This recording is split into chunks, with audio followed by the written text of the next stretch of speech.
Welcome, all of you, my dear students.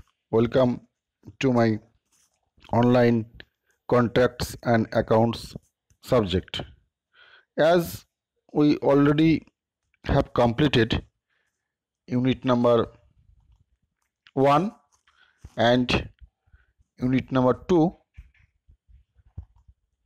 and today we are going to start our third unit, that is tender and tender documents. Students, this is a very important chapter in your contracts account subject, and you need to learn well this subject and with this topic or this unit. Okay students, now এই tender সম্পর্কে তোরা সকলেই কম বেশি জানিস। Tender বিভিন্ন কাজের জন্য tender call করা হয় বিভিন্ন ডিপার্টমেন্ট থেকে এবং বিভিন্ন কন্ট্রাক্টররা কাজ করে, but we have to know tender process elaborately or broadly,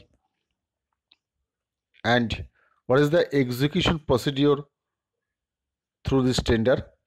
This is all we have to know.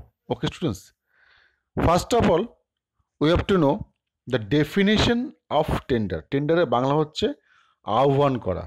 Okay, now tender is an offer in writing from a contractor to execute some specified work or supply of material for certain payment of money. ওকে, তার মানে tender একটা offer in writing. এর আগে আমরা পড়েছি যে গভর্নমেন্টের writing ছাড়া কোনো মুখের কথায় কোনো কাজ হবে না। ওকে, ফ্রম এ কন্ট্রাক্টর দিচ্ছে কিছু কাজ করার জন্য, বা টেন্ডার শুধুমাত্র কাজ করার জন্যই হয় তা নয়, কিছু সাপ্লাইয়ের জন্য হতে পারে। Okay, supply of some material and অবশ্যই টাকার বিনিময়ে সে কাজগুলো কী কী কাজগুলো হতে পারে construction work as per specifications and drawing. অবশ্যই যে কোনো কাজ করতে গেলে তার স্পেসিফিকেশন এবং ড্রয়িং লাগবে, আদারওয়াইজ কাজ করা সম্ভব নয়। And next supply of materials ও লেবার্স। এবার সাপ্লাই দু প্রকার হতে পারে, একটা হচ্ছে মেটেরিয়াল সাপ্লাই হতে পারে বা লেবার সাপ্লাই হতে পারে। Okay, and next transportations of material. তাহলে নর্মালি এই তিনটে কাজের জন্যই টেন্ডারিংটা করা হয় সিভিল ইঞ্জিনিয়ারিং ডিপার্টমেন্টে। ওকে, নাও কেন এই টেন্ডারের প্রয়োজনীয়তা, কেন টেন্ডারের প্রয়োজনীয়তা কোথায় সেটা আমাদের জানতে হবে। ওকে, এবার তোরা সকলে জানিস বিভিন্ন ডিপার্টমেন্ট একদম গ্রাম পঞ্চায়েত থেকে শুরু করে একদম জেলা স্তর পর্যন্ত আমাদের এই সিভিল ওয়ার্কগুলো চলে। এবং এখন মানে এই মডার্ন যুগে গ্রাম পঞ্চায়েতে প্রচুর টাকা আসে, স্টেট গভর্নমেন্ট থেকে বা সেন্ট্রাল গভর্নমেন্ট থেকে প্রচুর টাকা আসে এই ধরনের সিভিল ওয়ার্কস করার জন্য। ওকে, তাহলে যেখানেই কাজ হোক না কেন tender must. Without tendering you cannot award any work to any contractor. Okay, এবার এখন তো আরও অ্যাডভান্স হয়ে গেছে, ই টেন্ডারিং হয়, অনলাইনে টেন্ডারিং হয়। যদিও অনলাইন টেন্ডারিং প্রসিডিউরটা তোদের সিলেবাসে নেই, that's why I am not going to discuss about that part. I am just discussing only offline tendering, মানে পেন পেপারে কী করে কাজ করে টেন্ডারিং করা হয়। Okay, and actually this is an attempt to ascertain if an offer can be received from interested contractor or tenderer the work within the estimated limit of time and finance. কাজ করতে হবে, তার বিনিময়ে contractor অবশ্যই পয়সা পাবে, কিন্তু কাজটা টেন্ডার কমিটমেন্ট করছে নির্দিষ্ট সময়ের মধ্যে কোয়ালিটি কন্ট্রোল কম্প্রোমাইজ না করে কাজটা সম্পন্ন করবে। ওকে, এবং সবথেকে কম দামেও করবে। This is very important. যে সবথেকে কম দামে করবে without compromising all the material all the quality control of that work, সে কিন্তু কাজটা পাবে। ওকে, এবার but the owner does not by the mere initiation of tenders incur any liability for any expense to which a builder may put himself in a preparing and submitting his tender. Okay, এবার tender call যে করবে তাকে বলা হয় party আর ওনার, আর যে কাজটা নেবে তাকে বলা হয় টেন্ডারার বা contractor. Okay, now types of tender, কী কী ধরনের টেন্ডারগুলো হয়। দেখ, টেন্ডার হতে পারে লোকাল টেন্ডার। লোকাল টেন্ডার মানে হচ্ছে লোকালি যেগুলো পাবলিশড হয় সেগুলো হচ্ছে লোকাল টেন্ডার। গ্লোবাল টেন্ডার মানে হচ্ছে পৃথিবীব্যাপী যে কাজগুলো হয়, মানে টেন্ডারিংটা বিভিন্ন সারা পৃথিবী জুড়ে হচ্ছে, বিভিন্ন অন্য একটা দেশীয় কোম্পানি কোনো একটা কোম্পানি পেতে পারে, মানে ইন্ডিয়ার কোম্পানি না সেও কিন্তু কাজ পেতে পারে। Okay, next open tender, limited tender, negotiated tender. Okay, now আমরা জানবো ওপেন পাবলিক টেন্ডার্স। সেগুলো কি? That's are a type of tenders in which any contractor can enter in competition. Open টেন্ডারে কিন্তু যে কেউ যেতে পারে। ওকে, মানে গভর্নমেন্ট কখনো বলবে না যে আমার এই ধরনের বোনাফাইড কন্ট্রাক্টর শুধু কাজ পাবে, তা নয়। ওপেন টেন্ডার মানে হচ্ছে যে কোনো contractor can take participations. Okay, বা যে কেউ কম্পিটিশনে যেতে পারে। And also insures minimum cost for public works by securing competition. Competition মানেটা কি? কম্পিটিশন মানে হচ্ছে প্রতিযোগিতা। মানে 10জন লোক দৌড়ে এলো টেন্ডার হওয়ার সঙ্গে সঙ্গে, কাজ করার জন্য লাফিয়ে পড়লো যে দাদা আমাকে কাজ দিন, আমাকে কাজ দিন। তাহলে নিয়মটা হচ্ছে এরকমভাবে নয়, তুমি আমাদের কাছে অ্যাপ্লিকেশন করো তোমার প্রপার ডকুমেন্টেশন দিয়ে, বা টাকা যেগুলো চাওয়া হয়েছে অ্যালং উইথ অ্যাপ্লিকেশন, তুমি সেগুলো সাবমিট করো। এইবার ডিপার্টমেন্ট খতিয়ে দেখবে তার সমস্ত ডকুমেন্টসগুলো ঠিক আছে কি না। ঠিক থাকলে পরে, এবং যে সব থেকে কম টাকায় কাজটা করার জন্য এনশিওর করবে without compromising the quality control, তাকেই কিন্তু আমরা কাজটা দেবো। Okay, and next limited tender. What is that limited tender? That are type of tenders in which an architect invites limited numbers of contractors for filling up the tender as per the specialization of his project. তার মানে ধরো কোনো একটা specialised job আছে, সে মনে কর water ট্যাঙ্কের যে কাজগুলো হবে তারা কিন্তু স্পেশাল টাইপের জবগুলোই করে, তারা শুধুমাত্র ওয়াটার ট্যাঙ্কই করে, অন্য কোনো কাজ করে না। তাহলে আমি যখন একটা ওয়াটার ট্যাঙ্কের জন্য টেন্ডার করব, আমি চাইবো করে স্পেশাল লোক আসুক। স্পেশাল লোক মিনস এই ধরনের কাজ করে যে অভ্যস্ত, আমরা তাকেই নেব। যে বিল্ডিংয়ে কাজ করতে তাকে হঠাৎ করে আমি প্রথমবার একটা বড় ওয়াটার ট্যাঙ্কের কাজ দিয়ে দেবো না। This is called specialised contractor. Okay, next global tenders, that are type of tenders which are published in internationally circulated newspaper, and any firm or contractor around the world can fill the tender. যে কেউ feel করতে পারে, বিভিন্ন রকম বড় বড় company আসতে পারে কাজের জন্য। ওকে, and such tenders are invited for very large projects as construction of airport, tunnels, express highways, বা আরও কোনো বড় ধরনের কাজের জন্য তারা আসতে পারে। নেক্সট নেগোশিয়েটেড টেন্ডার, সেটা কি? are the one type of tenders in which the price to be paid for work is negotiated with the single contractor.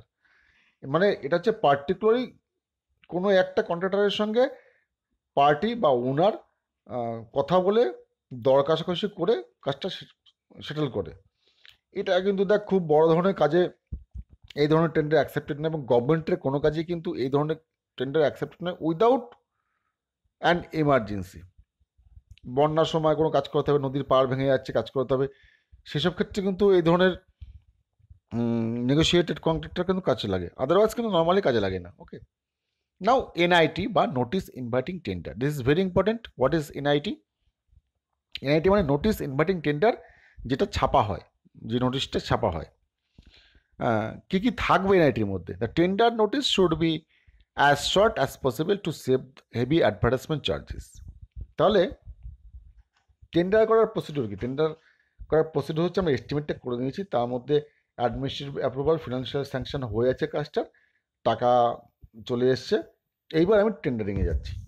Tendering করতে গেলে প্রথমে পেপারে ছাপাতে হবে। পেপারে মানে হচ্ছে যে কোনো পেপারে ছাপালে চলবে না, এগুলো বিভিন্ন রকমের ব্যাপার আছে, গভর্নমেন্টের ব্যাপার। সর্বাধিক প্রচলিত দৈনিক paper, that may be Bengali preferable, যেহেতু ওয়েস্ট বেঙ্গলে কাজ হচ্ছে তাহলে বেঙ্গলি প্রেফারেবল, বা ইংলিশ পেপার হতে পারে।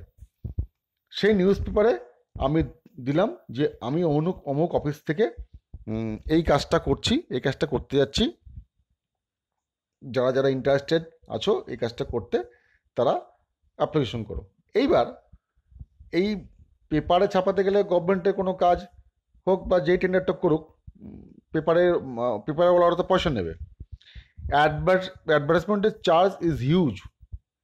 আমি একটা এক্সাম্পল দিয়ে বলি, ধর আমি নাম করেই বলছি, আনন্দবাজার পেপারে কোনো একটা অ্যাডভার্টাইজমেন্ট দিতে গেলে অ্যাডভার্টাইজমেন্টের পেজে ওগুলোর মাপ হয় স্কোয়ার কলাম, মানে কলাম সেন্টিমিটার। মানে কলাম সেন্টিমিটার মানেটা হচ্ছে কি, দেখবি লম্বা লম্বা কতগুলো ভাগ থাকে, যার উইথটা ফিক্স থাকে। উইথটা 25 mm বা 30 mm, এক্স্যাক্টলি আমার খেয়াল নেই, 25 mm বা 30 mm মতন উইথ থাকে। এবার তুই যতটা তুই লম্বা নিবি সেই অনুযায়ী ওরা পয়সা নেবে।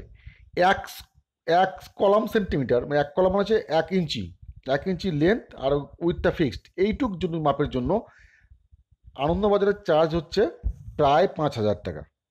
ওকে, তাহলে টেন্ডার নোটিশটা কত বড় হয়? ওইটা করতে গেলে তো টেন্ডারের নোটিশ করতেই বা অ্যাডভার্টাইজমেন্ট করতেই কয়েক লক্ষ টাকা লেগে যাবে। সেই জন্য কী করা হয়, শুধুমাত্র বলা হয় টেন্ডার বেরিয়েছে অমুক অফিস থেকে, ফর ডিটেলস একটা ওয়েবসাইট দিয়ে দেয়, তাতে আমার 4-5 হাজার টাকা হয়ে যাবে। এইবার ওই ওয়েবসাইটে ঢুকে সিমিলারলি তোরা এটাও দেখবি, তোরা যখন কোনো কম্পিটিটিভ এক্সামিনেশনের সময় ফর্ম ফিল আপ করতে যাবি, পেপারে যদি ছাপা হয় চাকরি পরীক্ষা হোক বা কিছু হোক, তখন পেপারে কিন্তু ডিটেলটা দেওয়া থাকে না। পেপারে শুধু বলা থাকে অমুক জায়গাতে এত লোক নেওয়া হবে, তোমরা এই ওয়েবসাইটে যোগাযোগ করো বা ওয়েবসাইটে অ্যাপ্লিকেশন করো। তখন তোরা ওয়েবসাইটে দেখবে, ওয়েবসাইটে গিয়ে ডিটেলটা পেয়ে যাস, কোয়ালিফিকেশন কী, কত টাকা স্কেল, কতগুলো সিট আছে, কোন ক্যাটাগরি, কত লোক নেবে, এগুলো ডিটেলটা পাওয়া যায়। সিমিলারলি টেন্ডারের ক্ষেত্রেও তাই। আমার টেন্ডারের ক্ষেত্রে ডিটেলটা পেপারে দেবো না, শুধু জাস্ট ওখানে হেডলাইনটা দেবো যে আমাদের এই অফিস থেকে এত টাকা কাজ বেরিয়েছে, তোমরা যারা ইন্টারেস্টেড আছো তারা যোগাযোগ করো এই ওয়েবসাইটে। তখন তারা কন্ট্রাক্টর ওয়েবসাইটে গেলে ওয়েবসাইট থেকে ডিটেলটা পেয়ে গেল। ওকে, তাহলে টেন্ডারে থাকবে কী কী? যখন তারা ইন্টারনেটে গিয়ে সার্চ করবে তখন কিন্তু টেন্ডারে যে নোটিশটা বলবে, দ্যাট ইজ কল্ড এনআইটি বা নোটিস ইনভাইটিং টেন্ডার। সেইটার মধ্যে কী কী থাকবে? An ideal tender notice should include the following particulars. কী কী থাকবে? Name of the authority inviting tender, মানে কোন অফিস থেকে কে টেন্ডারটা কল করছে। যে কোনো একজন টেন্ডার কল করতে হবে, ধর পিডব্লিউডির এক্সিকিউটিভ ইঞ্জিনিয়ার কোনো একটা টেন্ডার কল করতে পারে, তাহলে উপরে লেখা থাকলো office of the executive engineer PWD অমুক ডিভিশন বা অমুক জায়গা, সেখানে থাকতে হবে। তাহলে নেম অফ দ্য অথরিটি থাকতে হবে। ওকে, তাহলে কে ডাকছে কন্ট্রাক্টর বুঝতে পারে যে টেন্ডারটা কে ডেকেছে। And next, name of work and it's location. অবশ্যই কাজটার নাম মধ্যে এরকম, মানে construction of girls hostel at Malda polytechnic institute এরকম বলা থাকলো। তাহলে নেম অফ দ্য ওয়ার্ক হলো, আর মালদা পলিটেকনিক তাহলে মালদাতেই হলো কাজটা। তাহলে name of the work and location এটা কিন্তু পার্টিকুলারলি বলে দিতে হবে। ওকে, নেক্সট অবশ্যই বলতে হবে estimated cost put to tender, কত টাকার কাজ সেটা কিন্তু বলতে হবে ওই ডিটেল টেন্ডার নোটিশটার মধ্যে, যে এত লাখ টাকা হোক বা এত কোটি টাকা কাজ দিতে হবে। আর নেক্সট টাইম লিমিট, মানে কমপ্লিশন টাইম, মানে তুমি একটা 10 কোটি টাকা কাজ দিয়ে বললে আমাকে 10 দিনের মধ্যে করে দাও, সেরকম করা যাবে না। তাহলে টাইম অফ কমপ্লিশনটা ডিপেন্ড করে ভলিউম অফ ওয়ার্কের উপরে বা টাইপ অফ ওয়ার্কের উপরে। ওকে, সেটা ডিসাইড করবে অথরিটি কতদিন টাইম দেওয়া হবে। ওকে, তাহলে completion time must be mentioned in NIT. Okay, because that will enable the contractor to work out the details, machines and workmen required for the work. তাহলে বুঝতে পারবে কাজটা কত দ্রুত চাইছে গভর্নমেন্ট বা ডিপার্টমেন্ট, সেই অনুযায়ী সে লেবার অ্যারেঞ্জ করবে, সে মেশিনারিজ অ্যারেঞ্জ করবে, সেই অনুযায়ী সে কাজ করবে। Okay, and next time limit and penalty. যদি ঠিক সময় কাজটা না তুলতে পারে কন্ট্রাক্টর, তাহলে তার কী পেনাল্টি আছে, তার শাস্তি কী আছে, সেগুলো কিন্তু উল্লেখ থাকতে হবে ওই টেন্ডার নোটিশে। তাহলে বোঝা যায় যে কাজটা গুরুত্ব কতটা আছে। Usually time allot for starting the work shall be started from the 15th day of work order. তার মানে ওয়ার্ক অর্ডার পাওয়ার পরে 15 দিনের মধ্যে, এটা কিন্তু কোনো জায়গাতে 7 দিনের মধ্যে স্টার্ট করতে হয়। ওকে, তাহলে ওয়ার্ক অর্ডার এক্সিকিউটিভ নিয়ে দিয়ে দিল, ওয়ার্ক অর্ডার দেওয়ার পরে উইদিন 7 days বা 15 days কোনো জায়গাতে সেই অনুযায়ী কিন্তু কাজটা স্টার্ট করে দিতে হবে কন্ট্রাক্টরকে। ওকে, if the allotted work remains incomplete or the progress of the work is not proportion to the time passed, then the department will impose a penalty of amount 1% or any small amount per day as decided by the superintending engineer. যদি কাজের progress ঠিক না থাকে, প্রথমে ওকে চিঠি করতে হবে যে তোমার কাজের প্রোগ্রেস ঠিক নেই, তুমি চিঠি তুমি কাজটার প্রোগ্রেসটা বাড়াও, ম্যান পাওয়ার বাড়াও বা মেশিনারিজ বাড়াও, বলে দেবে। এরকম 2 বা 3টে চিঠি করার পরে কিন্তু তখন ডিপার্টমেন্ট পেনাল্টিতে চলে যাবে।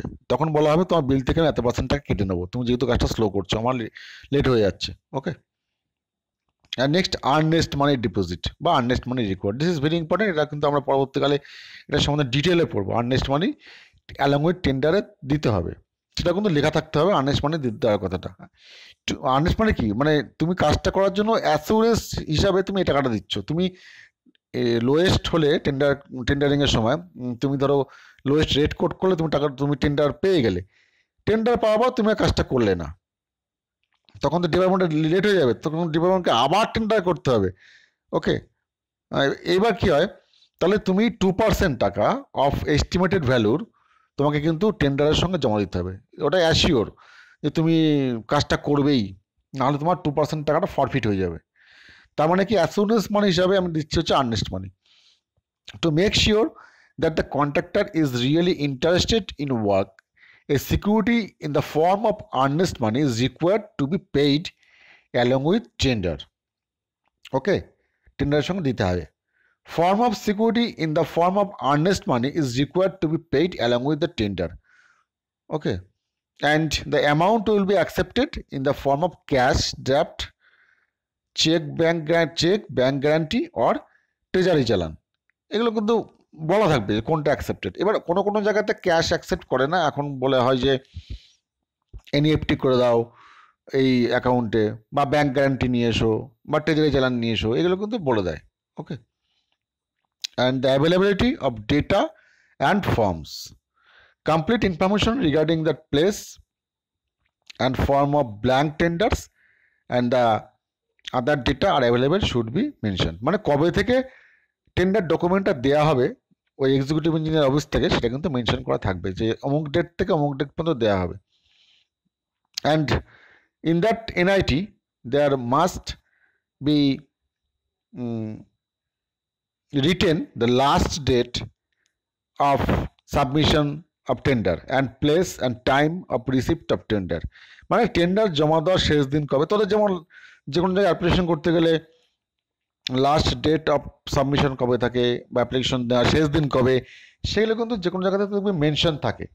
টেন্ডারের ক্ষেত্রেও তাই, সেরকম জায়গায় মেনশন থাকতে হবে, এবং সেটা রিসিভ লাস্ট কবে পর্যন্ত হবে সেগুলো কিন্তু ওগুলো মেনশন থাকতে হবে। Okay, and right to reject the টেন্ডারগুলো রিজেক্ট করার জন্য কী কী কন্ডিশনে করা যেতে পারে। ওকে, the authority should make it clear that the rights to reject any or all tenders without assigning any reasons thereof is reserved. মানে যে কোনো কারণে কিন্তু টেন্ডারটা ক্যান্সেল করে দিতে পারে। Okay, now other information such as cost of blank tender, sets, conditions, mode of submitting tender and the form in which the tender is to be submitted should be mentioned in the text of tender notice. এবার tender নোটিশে এগুলো সব mention থাকতে হবে, যে এগুলো কবে জমা দিতে হবে, কবে থেকে পাওয়া যাবে, কীভাবে ফিল আপ করতে হবে, সব কিন্তু মেনশন থাকতে হবে। Okay, and the advertisement should be comprehensive and accurate. অ্যাডভার্টাইজমেন্টে যেন কোনো গলতি না থাকে, মানে কোথাও ভুল হয়ে গেলে কিন্তু এগুলো কিন্তু কোর্ট কেস হয়ে যাবে। Okay, and from the legal point it is advisable to include the copy of advertisement as a part of tender document. মানে টেন্ডার ডকুমেন্টের তৈরি হয় পরবর্তীকালে, যে টেন্ডার পাওয়ার পরে, তাহলে তুমি যে অ্যাডভার্টাইজমেন্ট করেছিলে পেপারে, সেটাকে কিন্তু ডকুমেন্ট হিসাবে টেন্ডার ডকুমেন্টের মধ্যে ঢোকাতে হবে। Okay, now drafting of tender notice example. Tender নোটিসটা কেমন টাইপের দেখতে হয় সেটা এক্সাম্পল আমরা একটা দেখব। ওকে, অ্যান্ড কী কী অ্যাজাম্পশন মেড করা হয়, কী ধরে নেওয়া হয়। Authority inviting tender is executive engineer, ধরে নিচ্ছে থানে, মানে মহারাষ্ট্রের থানে যেখানে আছে সেখানে কিন্তু ধরে নিচ্ছে সেই অবস্থায় টেন্ডারটা কল করা হয়েছে। ওকে, নাও look at the tender notice. How is it look like? The tender notice বলা হচ্ছে office of the executive engineer, special building division, MG road, Thane, Maharashtra. এটা পুরো অফিসের অ্যাড্রেস দিয়ে থাকলো। আর বাঁদিকে দেখ টেন্ডার নোটিশ নাম্বার 90 অফ 201920, মানে 2019-20 সালের টেন্ডার নাম্বার হচ্ছে 90। ওকে, বলা হচ্ছে sealed item rate tenders are invited in B2 form from registered contractors of B class and above for the following work। তার মানে বলা হচ্ছে যে B2 ফর্মে তোমাকে অ্যাপ্লিকেশন করতে হবে। কারা অ্যাপ্লিকেশন করতে পারবে? যারা B ক্লাস কন্ট্রাক্টর। তার মানে আগে কিন্তু কেটে গেল, মানে বি এর নিচে যারা আছে তারা সবাই কেউ কিন্তু এই কাজটা অ্যাপ্লিকেশন করতে পারবে না। প্রথমে ফিল্টার করে নিল। এবার কাজের নামটা কি বলে দিল, constructing of a library building for a government project Thane. একটা লাইব্রেরি বিল্ডিং বানাতে হবে, তার জন্য টেন্ডারটা কল করা হয়েছে। ওকে, এবার next estimated value put to tender বা এস্টিমেটেড কস্ট। এটা কত? এখানে দেখো বলা হয়েছে 1,75 লাখ, মানে 1,75 লক্ষ টাকা কাজ আছে লাইব্রেরি বিল্ডিংটা বানানোর জন্য। কোথায় কাজটা হবে? প্লট নম্বর 102, দীনদয়াল পাথ, থানে ওয়েস্ট। এখানে কিন্তু কাজটা হবে।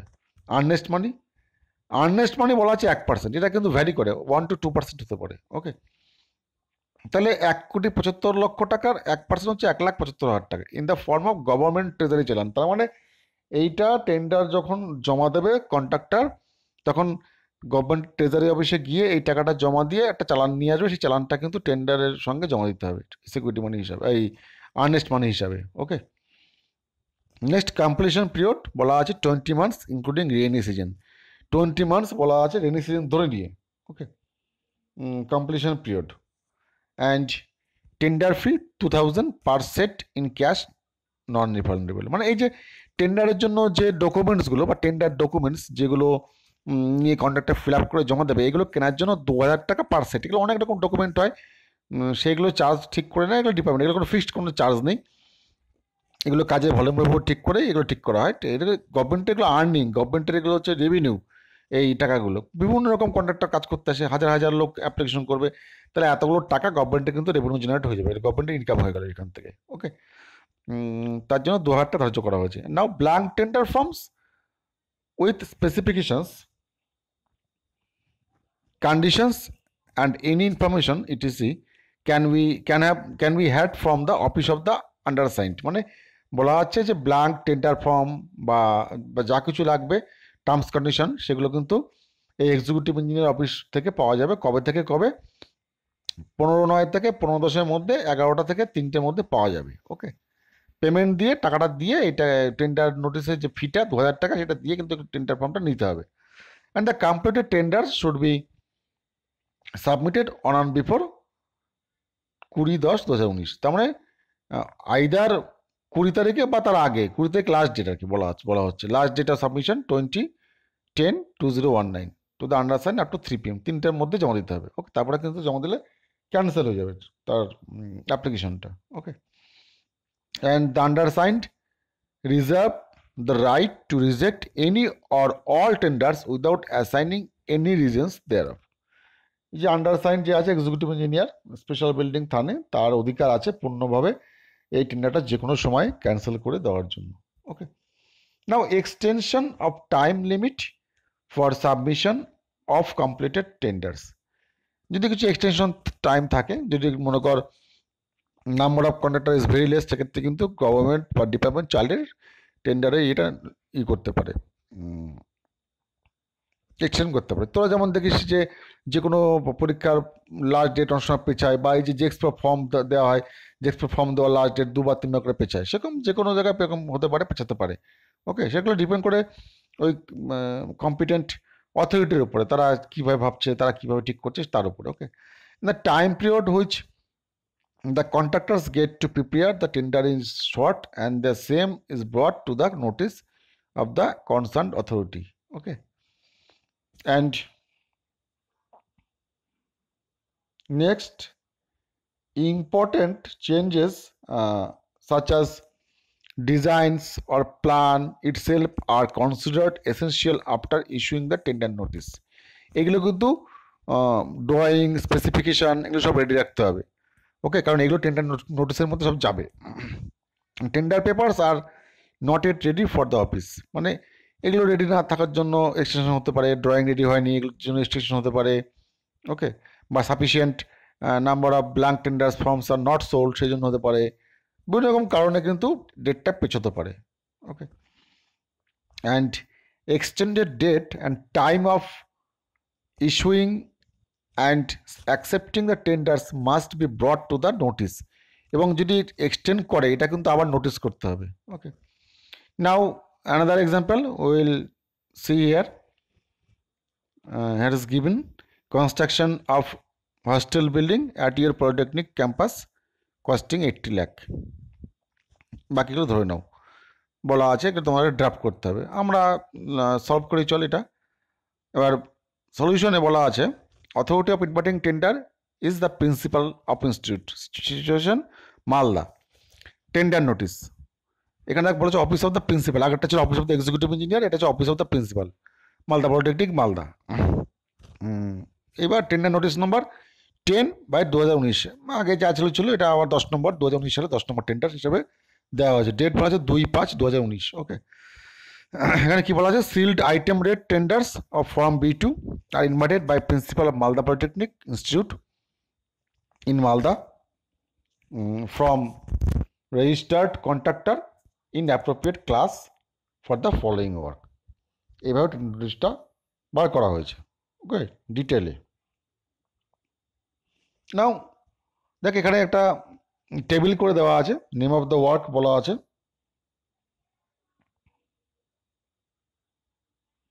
নেম অফ দ্য ওয়ার্ক বলা আছে construction of ladies hostel, estimated cost put to tender 80 lakh, EMD 1% হলে 80,000, এটা 2% হলে ডাবল হয়ে যাবে। এটা কিন্তু ভ্যারি করে 1 to 2%। পরবর্তীকালে আমরা পড়বো ডিটেলে ইএমডিটা, আর্নেস্ট মানি ডিপোজিটটা। অ্যান্ড সিকিউরিটি ডিপোজিট বলা আছে যে 4 লক্ষ টাকা। Okay, and time of completion বলা আছে 24 মান্থস। এখানে দেখ বলা আছে blank tenders form at non refundable cost ₹1600। এটা ঠিক করে নিয়েছে ডিপার্টমেন্টই যে কত টাকা টেন্ডার ফর্মের দাম রাখবে। ওকে, এবং সেখানে দেখ লাস্ট ডেট বলা আছে টেন্ডার ফর্ম কালেক্ট করার, সবই এই টাইম থেকে এই টাইমের মধ্যে, সানডে এবং হলিডে বাদ দিয়ে অফিস থেকে কালেক্ট করতে হবে। Okay, and tender will be received in office of secretary up to 3 PM on 19/05/2019। তাহলে কবে পর্যন্ত নেওয়া হবে সেটাও বলে দেওয়া আছে। এবার নোটিশটা করা হয়েছে। ওকে, এই যে এবং এটাও বলা আছে যে কন্ট্রাক্টররা চাইলে টেন্ডার ওপেনিংয়ের দিনকে প্রেজেন্ট থাকতে পারে। নর্মালি উচিত হচ্ছে কন্ট্রাক্টরদের সামনে টেন্ডারটা ওপেন করা হচ্ছে নিয়ম। In presence of contractor tender must be open, this is the rule, and right reserve to reject any or all tenders without assigning any reasons. Okay, টেন্ডারের যে করছে তার কিন্তু পূর্ণ অধিকার আছে টেন্ডারটা যে কোনো মুহূর্তে ক্যান্সেল করে দেওয়ার। Okay students, and this is for today, and will start next earnest money deposit in my next video. And thank you students, thank you for watching my video.